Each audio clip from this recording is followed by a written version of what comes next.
Hello दोस्तों, स्वागत है आप सभी का आरआरबी रेलवे ग्रुप डी परीक्षा 2025 में इम्पोर्टेंट क्वेश्चन आप सभी को बताने वाले हैं, जो अति महत्वपूर्ण GK GS question set number 2 यहाँ पे होने वाला है।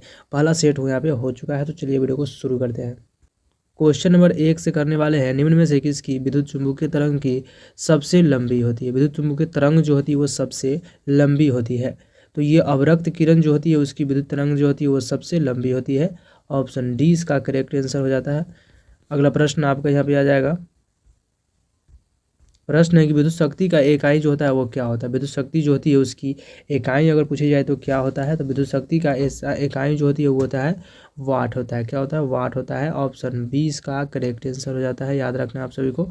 अगला प्रश्न आपका यहाँ पे आ जाएगा। प्रश्न है कि मानव शरीर का प्रतिरोध जो होता है, प्रतिरोध सूक्ष्म दशा में लगभग में कितना होता है, कितना ओम मीटर होता है। तो ये जो होता है ऑप्शन नंबर हो जाता है बी, 102 ओम मीटर होता है। कितना होता है? 102 ओम मीटर जो होता है मानव शरीर का प्रतिरोध होता है जब सूक्ष्म दशा में होता है। अगला प्रश्न आपका यहाँ पे आ जाएगा। प्रश्न है कि जल का क्वथनांक जो होता है वो कितना होता है। तो जल का क्वथनांक जो होता है वो वायुमंडल के दाब पर निर्भर करता है। किस पे करता है? वायुमंडल के दाब जो होता है उस पर निर्भर करता है, जल का क्वथनांक करता है। ऑप्शन 20 का करेक्ट आंसर हो जाएगा। अगला प्रश्न आपका यहाँ पे आ जाएगा। अगर आप सभी को आंसर पता होगा कमेंट भी करते चलिएगा। क्वेश्चन फिर देख सकते हो, यहाँ पे पूछा गया क्वेश्चन है कि फ्लेमिंग के दाएं हाथ के नियम का प्रयोग किस दिशा का पता लगाने के लिए किया जाता है। तो इसका करेक्ट आंसर हो जाता है वास्तविक धारा जो होती है उसको प्रयोग किया जाता है। जो फ्लेमिंग के दाएं हाथ का प्रयोग जो किया था किसके लिए? वास्तविक धारा को पता लगाने के लिए किया जाता है। ऑप्शन डी इसका करेक्ट आंसर हो जाएगा, याद रखना है आप सभी को। अगला प्रश्न आपका यहाँ पे आ जाएगा। प्रश्न है कि स्टार्च का शर्करा में परिवर्तित होना किसके लिए अनिवार्य है, किसके लिए है। तो ये करेक्ट आंसर हो जाता है कि रत्ती द्वारा जो होती है उसके लिए अनिवार्य होता है। स्टार्च का शर्करा जो होती है परिवर्तन होना रत्ती द्वारा होता है। तो ऑप्शन डी ए इसका करेक्ट आंसर हो जाता है। अगला प्रश्न आपका यहाँ पे आ जाएगा। प्रश्न दिया गया है कि मृदा अपरदन को किससे रोका जा सकता है। मृदा अपरदन जो होता है उसे किससे से रोका जा सकता है। तो ये होता है कि वन रोपण द्वारा रोका जा सकता है। तो ऑप्शन 20 का करेक्ट आंसर हो जाता है, याद रखना आप सबको। ऑप्शन नंबर बी, वन रोपण द्वारा जो है मृदा अपरदन को रोका जा सकता है। अगला प्रश्न आपका यहाँ पे आ जाएगा। प्रश्न है कि किस खेल में बुल्स आई शब्द का प्रयोग किया जाता है। किस खेल में जो है बुल्स आई शब्द का प्रयोग जो किया जाता है, तो किस खेल में किया जाता है। तो ये जो किया जाता है शूटिंग खेल जो होती है एक प्रकार की, उसमें जो है बुल्स आई शब्द का प्रयोग किया जाता है। तो ऑप्शन डी इसका करेक्ट आंसर हो जाता है। अगला प्रश्न आपका यहाँ पे आ जाता है। प्रश्न है कि यह शब्द लेपन में लोहे पर किसकी परत जो है चढ़ाई जाती है। लोहे पर जो है किसकी परत चढ़ाई जाती है। तो जस्ता का चढ़ाई जाती है। किसका? जस्ता जो होती है उसको चढ़ाई जाती है यशद लेपन में। तो ऑप्शन 20 का करेक्ट आंसर हो जाएगा, ध्यान में रखना आप सभी को। लोहे पर किसका परत चढ़ाई जाती है? तो जस्ता का परत चढ़ाई जाती है। अगला प्रश्न आपका यहाँ पे आ जाएगा। प्रश्न है निम्नलिखित में से किसका विलयन भी कहा जाता है। किसे जो है विलयन कहा जाता है। तो ये जो होता है समांगी मिश्रण जो होता है उसे जो विलयन कहा जाता है। तो इसका करेक्ट आंसर हो जाता है ऑप्शन नंबर 20 का करेक्ट आंसर, याद रखना आप सभी। समांगी मिश्रण को जो है विलयन भी कहा जाता है। अगला प्रश्न आपका यहाँ पे आ जाएगा। इसमें प्रश्न है कि मछली एक प्रथम श्रेणी का प्रोटीन है क्योंकि उसमें होते हैं। मछली जो है एक प्रथम श्रेणी का प्रोटीन है और उसमें जो होता है वो क्या पाया जाता है। तो इसका करेक्ट आंसर हो जाता है आवश्यक अमीनो अम्ल पाया जाता है। क्या पाया जाता है? अमीनो अम्ल जो होता है वो पाया जाता है मछली में। ऑप्शन ए इसका करेक्ट आंसर हो जाता है। अगला प्रश्न करेंगे। प्रश्न है कि तारों को जोड़ने की प्रक्रिया क्या कहलाती है। तारों को जो जोड़ा जाता है उसकी प्रक्रिया को हम लोग क्या कहते हैं। तो ये जो कहा जाता है संयोजन कहा जाता है। क्या कहता है? संयोजन जो होता है वो तारों की प्रक्रिया को जोड़ने की प्रक्रिया कहलाती है। ऑप्शन 20 का करेक्ट आंसर हो जाता है। अगला प्रश्न आपका यहाँ पे आ जाएगा। क्वेश्चन दिया गया है कि कंप्यूटर में गणनाएं करने के लिए कौन सा अवयव मुख्यतः उत्तरदायित्व होता है। कंप्यूटर जो गणना किया जाता है उसमें कौन सी मुख्यतः जो है उत्तरदायित्व होती है। तो ये जो होता है अर्थमेटिक लॉजिक यूनिट होता है। क्या होता है? अर्थमेटिक लॉजिक यूनिट जो होता है उसके द्वारा जो है गणनाएं किया जाता है। तो ऑप्शन सी इसका करेक्ट आंसर हो जाएगा, याद रखना आप सभी को। क्वेश्चन कंप्यूटर से भी 1-2 सवाल आपको इसमें ग्रुप डी के एग्जाम में देखने को मिलता है। अगला प्रश्न आपका यहाँ पे आ जाएगा। प्रश्न दिया गया है कि जीवाणु कोशिका में नहीं होता है। क्या नहीं होता है, जीवाणु कोशिका में जो होता है वो नहीं होता है। तो इसका करेक्ट आंसर आप करेंगे यहाँ पे बी होता है, जीव द्रव्य जो होता है कला होती है वो नहीं होती है। तो ऑप्शन 20 का याद रखना है आप सभी को। अगला प्रश्न आपका यहाँ पे आ जाएगा, क्वेश्चन दिया गया है कि कंचनजंगा राष्ट्रीय पार्क जो है अवस्थित है वो कहाँ पे, यानी किस राज्य में कंचनजंगा राष्ट्रीय पार्क जो है अवस्थित है। तो इसका करेक्ट आंसर हो जाता है सिक्किम में। कहाँ पे है, सिक्किम जो है उस राज्य में जो है कंचनजंगा राष्ट्रीय पार्क अवस्थित है।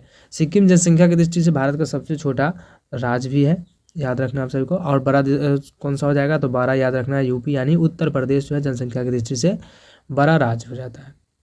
अगला प्रश्न आपका यहाँ पे आ जाएगा, प्रश्न है कि भारत का जीव मंडल रिजर्व नंदा देवी यूनेस्को को किस राज्य में स्थिति है। तो ये करेक्ट आंसर आपका हो जाता है उत्तराखंड में। कहाँ पे, उत्तराखंड में जो है भारत का जीव मंडल रिजर्व नंदा जो है वो उत्तराखंड में है। ऑप्शन ए याद रखना है आप सभी को।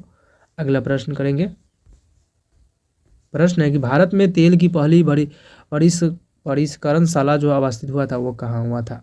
भारत में तेल का कुआं जो था वो कहाँ पे था, यानी तेल का खजाना कहा जाए तो कहाँ पे था। तो ये डिगबोई में था। कहाँ पे था, डिगबोई जो है उसमें जो भारत का पहला तेल कारखाना था। तो ऑप्शन सी याद रखना है आप सभी को, तेल का कारखाना कहाँ पे था, डिगबोई में। ऑप्शन सी याद रखना है आप सभी को।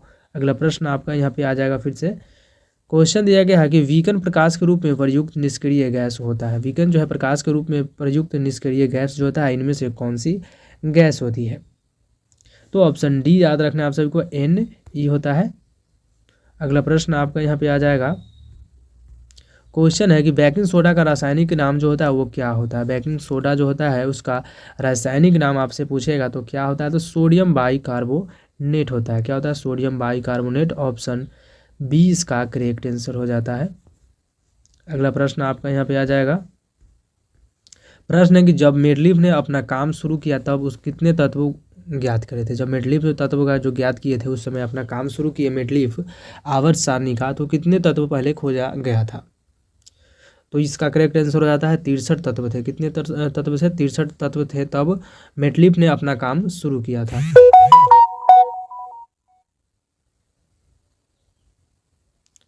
अगला प्रश्न आपका यहाँ पे आ जाएगा, प्रश्न है कि शीतकालीन ओलंपिक 2018 का आयोजन किस देश में किया गया था। शीतकालीन ओलंपिक 2018 का आयोजन जो हुआ था वो किस देश में किया गया था।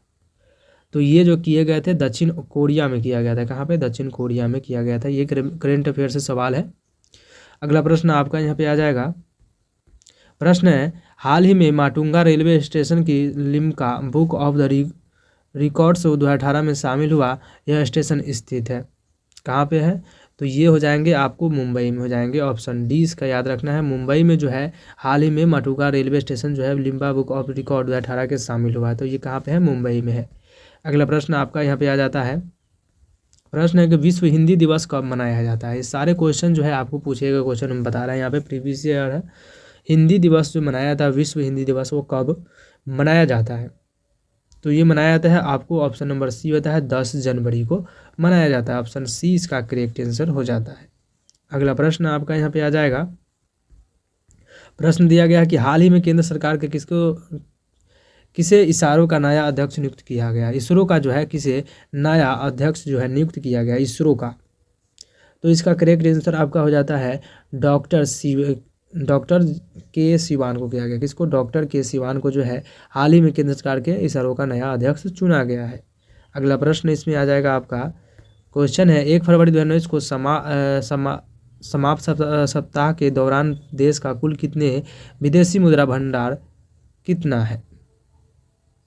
तो ये जो होता है ऑप्शन नंबर सी हो जाता है आपका यहाँ पे 4.24 अरब डॉलर हो जाता है। कितना होता है, 400.24 अरब डॉलर। ऑप्शन सी इसका करेक्ट आंसर याद रखना है आप सभी को।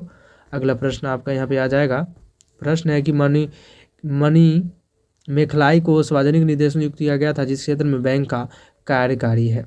किस बैंक में हो जाएगा, तो ये जो हो जाता है ऑप्शन नंबर डी होता है केनरा बैंक में हो जाता है। किस बैंक में, केनरा बैंक में। अगला प्रश्न आपका यहाँ पे आ जाएगा, प्रश्न है किस देश को फीफा विश्व कप 2018 को आयोजित किया जा रहा है। तो इसका करेक्ट आंसर हो जाता है आपको 20 में, यानी रूस में किया जाता है। बी हो जाता है, रूस में किया जा रहा है। अगला प्रश्न आपका यहाँ पे आ जाता है कि भारतीय राज सेवा के अधिकारी मोद चंद्र मोदी को किस संगठन का अध्यक्ष चुना गया है? तो ये चुने गए केंद्रीय प्रत्यक्ष बोर्ड को चुना गया। ऑप्शन ए इसका करेक्ट आंसर हो जाता है। अगला प्रश्न आपका यहाँ पे आ जाएगा, निम्नलिखित में से one family one job scheme launch की है, किसने की है, किस राज्य में? तो ये जो किया गया है राज्य जो है आपको ऑप्शन नंबर बी होता है, सिक्किम राज्य में किया गया है। याद रखना आप सभी को कि निम्नलिखित में से राज्य में वन फैमिली जो है वन जॉब स्कीम लॉन्च किया गया है, किस राज्य में? तो सिक्किम में। याद रखना आप सभी को। अगला प्रश्न आपका यहाँ पे आ जाएगा, प्रश्न है सवर्णों का 10% आरक्षण देने वाला देश का पहला राज्य कौन सा है सवर्णों को? तो ये हो जाएगा ऑप्शन नंबर यहाँ पे ए हो जाता है गुजरात को। किसमें? गुजरात को देने वाला है। तो ऑप्शन ए इसका करेक्ट आंसर हो जाता है। तो चलिए आज के लिए इतना ही, मिलते हैं नेक्स्ट वीडियो में। वीडियो अच्छा लगा तो वीडियो को लाइक और चैनल को सब्सक्राइब जरूर कर दीजिए ताकि हर वीडियो का नोटिफिकेशन आप सभी को यहाँ पे मिल सके। और सुबह के 7:30 से आप सभी को यहाँ पे लाइव जो है सभी GK GS का चैप्टर वाइज यहाँ पे क्लास चलता है। तो चलिए मिलते हैं नेक्स्ट वीडियो।